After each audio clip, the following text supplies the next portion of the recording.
नमस्कार, SBT news में आपका स्वागत है। पेश है 15 फरवरी गुरुवार दोपहर 1:15 बजे राजस्थान की 15 बड़ी खबरें। इस न्यूज बुलेटिन के प्रायोजक हैं विनी केक एंड मोर। तो सबसे पहले एक नजर डालते हैं आज के हेडलाइंस पर। सूर्य नमस्कार के साथ बनेगा वर्ल्ड रिकॉर्ड। चुनावी बॉन्ड पर सुप्रीम कोर्ट ने लगाई रोक।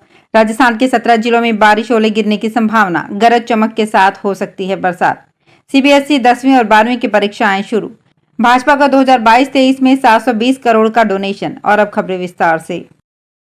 राजस्थान के सरकारी स्कूलों में सूर्य नमस्कार की शुरुआत हो चुकी है। जोधपुर, जयपुर, उदयपुर, कोटा समेत कई स्कूलों के ग्राउंड्स में बच्चे सूर्य नमस्कार कर रहे हैं। इसके साथ ही आज गुरुवार को राजस्थान में सूर्य सप्तमी के मौके पर वर्ल्ड रिकॉर्ड बनाया जाएगा। सूर्य सप्तमी पर प्रार्थना सभा के दौरान सूर्य नमस्कार के लिए शिक्षा विभाग ने पहले ही आदेश जारी कर दिए थे। सभी स्कूलों को पूरी गाइडलाइन भेजी गई थी। शिक्षा मंत्री मदन दिलावर जयपुर में चौगान स्टेडियम में कार्यक्रम में मुख्य अतिथि के रूप में शामिल हुए हैं।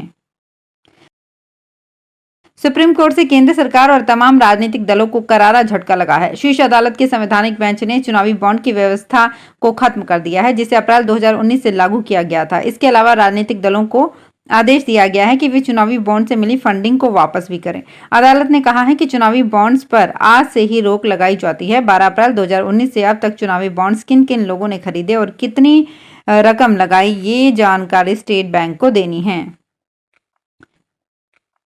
राजस्थान में एक बार फिर से मौसम बदल सकता है। 19 फरवरी से राज्य के 17 जिलों में बादल छाने के साथ हल्की बारिश हो सकती है। इस सिस्टम का असर 19-20 फरवरी को रहने की संभावना है। इस दौरान बारिश और कहीं कहीं ओले भी गिर सकते हैं। मौसम विशेषज्ञों के मुताबिक 18 फरवरी से उत्तर भारत में एक पश्चिमी विक्षोभ एक्टिव होगा। ये माना जा रहा है कि ये सिस्टम इस सीजन का सबसे स्ट्रॉन्ग सिस्टम होगा। इससे पहाड़ों पर जबरदस्त बर्फबारी हो सकती है। इसी सिस्टम का असर पंजाब, हरियाणा, दिल्ली, पश्चिमी उत्तर प्रदेश और राजस्थान में भी देखने को मिलेगा। राजस्थान में बीकानेर, गंगानगर, हनुमानगढ़, चूरू, जयपुर, सीकर, झुंझुनू, अलवर, दौसा, नागौर, अजमेर, टोंक, भरतपुर, करौली, धौलपुर, जोधपुर और जैसलमेर में बादल छाएंगे। 19-20 फरवरी को इन संभाग के जिलों में गरज चमक के साथ बारिश हो सकती है।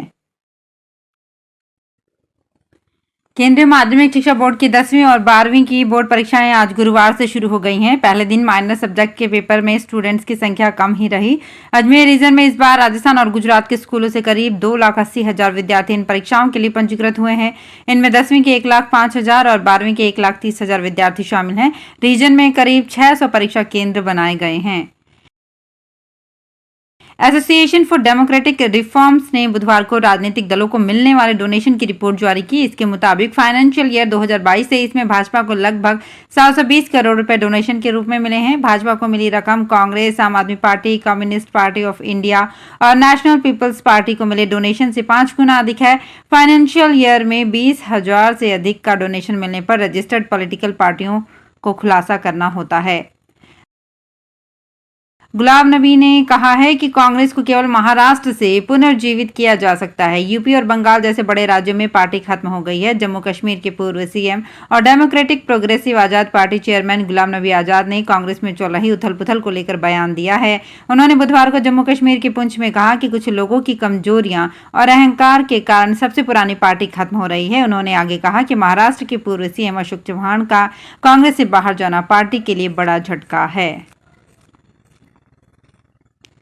Rajasthan state AIDS control society Jaipur के अधिकारियों की लापरवाही के चलते 2 करोड़ के आइस लाइनर रेफ्रिजरेटर धूल फांक रहे हैं। एड्स मरीजों की दवाओं और जांच किट को उचित तापमान में रखने के लिए खरीदे गए 150 रेफ्रिजरेटर सीकर रोड स्थित तेजदीप रोड लाइंस और सोसाइटी के स्टोर में पड़े हैं। अजमेर, जयपुर, जोधपुर, उदयपुर, बीकानेर, कोटा और सीकर समेत प्रदेश के समस्त integrated counselling and testing centre पर आइस लाइनर रेफ्रिजरेटर भेजने थे। तत्काल परियोजना निदेशक की ओर से क्रियादेश और फर्म की ओर से अनुबंध के बावजूद सेंटर्स पर आइस लाइनर रेफ्रिजरेटर नहीं भेजे गए, जो अब कबाड़ होने के कगार पर हैं।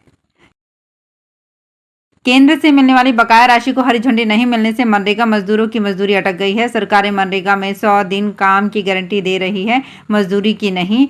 सरकारी आंकड़े ही बताते हैं कि प्रदेश में रोजाना औसतन 20 लाख मनरेगा मजदूर काम कर रहे हैं। पिछले 90 दिन यानी 3 महीनों से इन्हें मजदूरी नहीं मिली है। केंद्र सरकार पर 1400 करोड़ रुपए का बकाया इन मजदूरों पर चढ़ गया है। मजदूरों के सामने बच्चे पालने का संकट खड़ा हो गया है। राजस्थान के जोधपुर समेत कई जिलों में मोबाइल नेटवर्क को लेकर परेशानी सामने आ रही है। कंपनियां भी परेशान हैं कि कैसे इस समस्या से निजात मिले, क्योंकि मोबाइल टावर से वो उपकरण चोरी हो रहा है जो नेटवर्क के लिए सबसे ज्यादा जरूरी है। ये उपकरण है रिमोट रेडियो मशीन। पुलिस अधिकारियों का कहना है कि जोधपुर में ऐसी ही एक गैंग को पकड़ा गया है।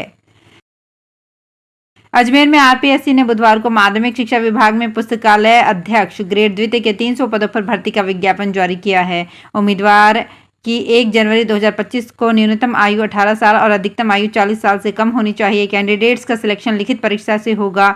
आयुक्त सचिव रामनिवास मेहता ने बताया कि इन पदों के लिए ऑनलाइन आवेदन 20 फरवरी से 20 मार्च 2024 की रात 12 बजे तक किए जा सकेंगे। रेलवे ने दिल्ली मुंबई, दिल्ली अहमदाबाद, दिल्ली कोलकाता, दिल्ली हावड़ा सहित अन्य कई ट्रंक रूट्स पर चरणबद्ध तरीके से ट्रेनों की स्पीड बढ़ाने के लिए योजना बनाई है। रेलवे की प्लानिंग है इस रूट पर ट्रेनों को 110 से बढ़ाकर 130 किलोमीटर प्रति घंटे की रफ्तार से दौड़ाने की है। प्रथम चरण में रेवाड़ी पालनपुर रूट की सैंक्शन स्पीड को 110 से बढ़ाकर 130 किलोमीटर प्रति घंटे कर दिया गया है, जिसके बाद ट्रायल के तौर पर अजमेर दिल्ली कैंट, वंदे भारत अजमेर नई दिल्ली शताब्दी, उदयपुर न्यू जलपाईगुड़ी सहित 9 ट्रेनों का संचालन 130 किलोमीटर प्रति घंटे किया जा चुका है। पश्चिमी विक्षोभ के बाद बने वेदर सिस्टम का असर अब जोधपुर में खत्म हो चुका है। पिछले 2 दिन से जोधपुर में मौसम पूरी तरह से साफ हो चुका है। इसका सीधा असर तापमान पर नजर आ रहा है। जिले में अधिकतम तापमान 29 डिग्री सेल्सियस तक पहुंच चुका है। दिन में धूप के कारण गर्मी सताने लगी है। हालांकि अभी रात और सुबह लोगों को गुलाबी सर्दी का एहसास हो रहा है। अलवर में राजीव गांधी राजकीय सामान्य चिकित्सालय अलवर में ट्रोमा सेंटर के बाहर गुरुवार सुबह रक्षक कर्मचारियों ने धरना प्रदर्शन कर विरोध जताया। कर्मचारी बोले कि उनको 1.5 महीने से वेतन नहीं मिला, पीएफ कटौती नहीं हो रही, वहीं एरियर भी नहीं मिला। इन सब कारणों के चलते मजबूर होकर काम बंद करना पड़ा है। भरतपुर जिले में उज्जैन तहसील के जयचौली गांव में जाट समाज का महापड़ाव जारी है। महापड़ाव को आज 30वां दिन है। केंद्र और राज्य सरकार आरक्षण की मांग को लेकर जाट समाज के प्रति सकारात्मक रुख अपनाए हुए है। केंद्र में जाट समाज की 2 वार्ता हो चुकी है। ऐसे में अब जाट समाज का कहना है कि सरकार ने सकारात्मक पहल की है तो समाज भी सरकार के प्रति सकारात्मक रहेगा। अगर सरकार ने समाज के साथ धोखा किया तो समाज उग्र आंदोलन करने को मजबूर होगा। राजस्थान में पहली बार सोने की खदान की नीलामी होने वाली है। खान विभाग ने बांसवाड़ा जिले के भूकिया जगपुरा में 2 खदानों की नीलामी का प्रस्ताव तैयार किया है। इसमें 1 माह में केंद्र के ई पोर्टल से टेंडर भी हो जाएगा। खनन विभाग के अनुसार भूकिया जगपुरा के 14 वर्ग किलोमीटर में सोने के भंडार हैं। यहाँ भारतीय भू सर्वेक्षण विभाग ने जब तांबे की खोज की तो उन्हें सोने के भंडार भी मिले थे। इस एरिया में 113.52 मिलियन टन स्वर्ण अयस्क का आकलन किया गया है, जिसमें सोने के धातु की मात्रा 222.39 टन आंकी गई है। ये स्वर्ण अयस्क खनन के दौरान 1,74,000 टन से अधिक कॉपर, 9700 टन से अधिक निकल और 13,500 टन से अधिक कोबाल्ट खनिज प्राप्त होगा। तो फिलहाल इस बुलेटिन में इतना ही। फिर हाजिर होंगे कुछ और बड़ी खबरों के साथ।